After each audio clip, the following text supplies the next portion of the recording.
The perfect plan is one that starts today and allows for adjustments tomorrow.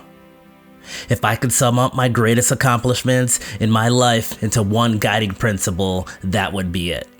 Start today and adjust tomorrow. There's a famous experiment that I'll never forget. A photography professor at the University of Florida split his students into two groups. One tasked with researching, studying, and producing the best one photo they could. The other group, however, was instructed they would be graded on the number of photos they took, regardless of how good they were. One group motivated by preparing and planning, while the other group motivated by action. Interestingly, it was the second group, the one focused on quantity and not quality, that produced the best photos, even though that wasn't their objective. They just started taking photos on day one and adjusted from there. So start today. Take that first step. And I know what you're thinking, and trust me, I've been there. Looking at something that I want to start and not knowing how in the world I'm gonna finish it. But I've learned if you let what you don't know stop you from implementing the things that you do know, you won't get much accomplished. I believe there's little value worrying about steps 5, 6, and 7 when you haven't taken step 1.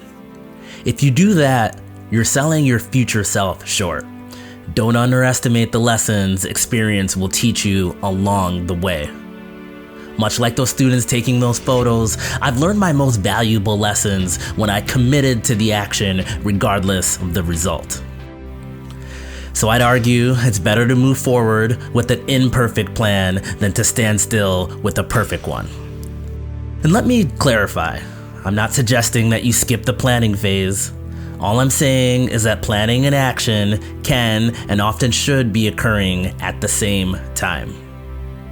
You have to be bold enough to take action on step 1 while you plan for step 2.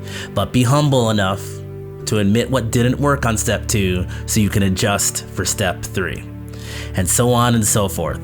Always doing, always adjusting, and most importantly, always moving forward. And that's how you get to step 100. Starting today will always be better than tomorrow. Experience will always be the best teacher. But that first step, that's on you. So I dare you to start.